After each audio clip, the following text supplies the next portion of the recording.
ജെറമിയ 33 അധ്യായം 1 മുതൽ 26 വരെയുള്ള തിരുവചനങ്ങൾ. വീണ്ടും വാഗ്ദാനം.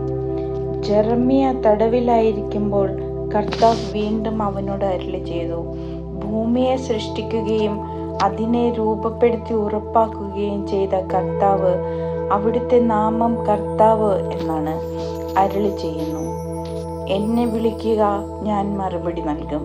നിന്റെ ബുദ്ധിക്കതീതമായ മഹത്വം, നിഗൂഢവുമായ കാര്യങ്ങൾ ഞാൻ നിനക്ക് വെളിപ്പെടുത്തും. ഉപരോധ ദുർഗങ്ങളെയും വാളിനെയും ചെറുക്കാൻ ഈ നഗരത്തിൽ നിന്ന് പൊളിച്ചെടുത്ത വീടുകളെയും യൂദ രാജാക്കന്മാരുടെ കൊട്ടാരങ്ങളെയും കുറിച്ച് ഇസ്രായേലിന്റെ ദൈവമായ കർത്താവ് അരുളിച്ചെയ്യുന്നു.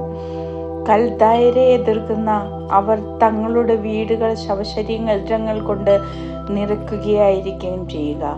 കോപത്താലും ക്രോധത്താലും ഞാൻ തന്നെ അവരെ അരിഞ്ഞു വീഴ്ത്തും. എന്തെന്നാൽ അവരുടെ അകൃത്യങ്ങൾ നിമിത്തം ഞാൻ ഈ നഗരത്തിൽ നിന്ന് മുഖം മറച്ചിരിക്കുന്നു. ഞാൻ അവർക്ക് സമാധാനവും ഭദ്രതയും സമൃദ്ധമായി കൊടുക്കും. യൂദായ്ക്കും ഇസ്രായേലിനും ഞാൻ ഐശ്വര്യം തിരിച്ചു നൽകും. പൂർവസ്ഥിതിയിൽ അവരെ ഞാൻ പണിതുയർത്തും. എനിക്കെതിരായി ചെയ്ത എല്ലാ പാപങ്ങളിലും നിന്ന് ഞാൻ അവരെ ശുദ്ധീകരിക്കും.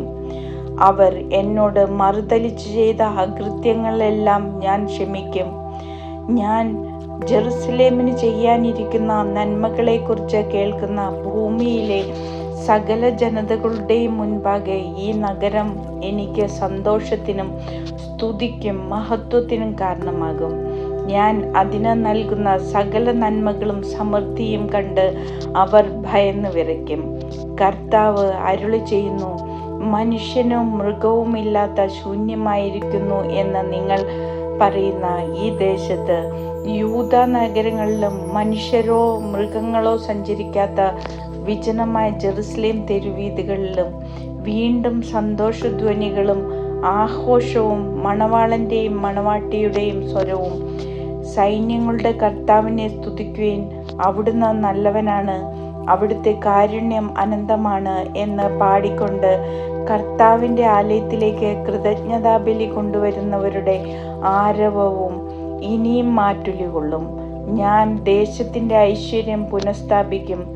സൈന്യങ്ങളുടെ കർത്താവ് അരുളിച്ചെയ്യുന്നു, മനുഷ്യരോ മൃഗങ്ങളോ ഇല്ലാതെ ശൂന്യമായി കിടക്കുന്ന ഈ ദേശത്തും ഇതിൻ്റെ എല്ലാ നഗരങ്ങളിലും ആടുമേയ്ക്കുന്ന ഇടയന്മാരുടെ കൂടാരങ്ങൾ വീണ്ടും ഉണ്ടാകും.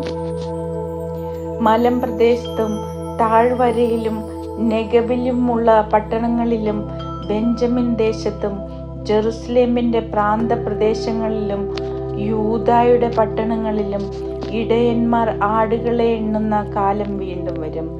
കർത്താവ് അരുളിച്ചെയ്യുന്നു, ഇസ്രായേൽ ഗോത്രത്തോടും യൂദാ ഗോത്രത്തോടും ഞാൻ ചെയ്ത വാഗ്ദാനം നിറവേറ്റുന്ന ദിവസം ഇതാ സമീപിച്ചിരിക്കുന്നു.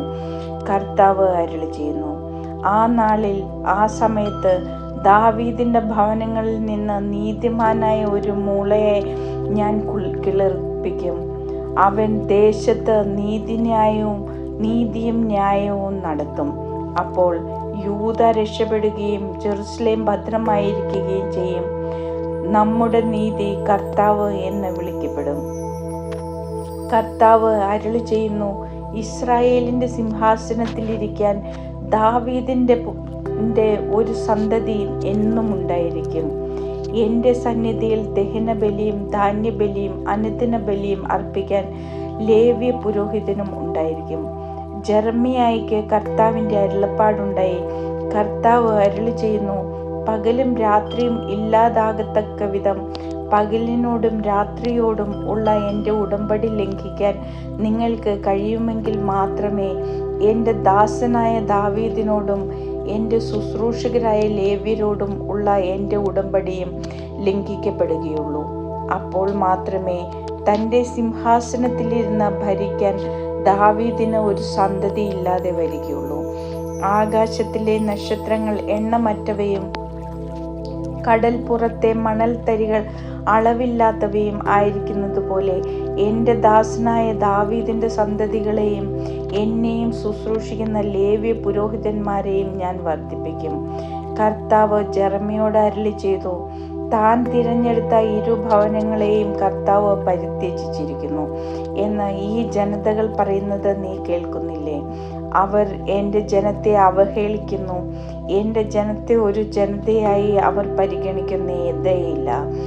കർത്താവ് അരുളി ചെയ്യുന്നു, ഞാൻ പകലിനോടും രാത്രിയോടും ഉടമ്പടി ചെയ്തിട്ടില്ലെങ്കിൽ, ആകാശത്തിനും ഭൂമിക്കും നിയമം നൽകിയിട്ടില്ലെങ്കിൽ മാത്രമേ അബ്രഹത്തിൻ്റെയും ഇസഹാക്കിൻ്റെയും യാക്കോബിൻ്റെയും സന്തതികളെ ഭരിക്കാൻ യാക്കോബിൻ്റെയും എൻ്റെ ദാസനായ ദാവീദിൻ്റെയും സന്തതിയെ തിരഞ്ഞെടുക്കാതെ ഉപേക്ഷിക്കുകയുള്ളൂ.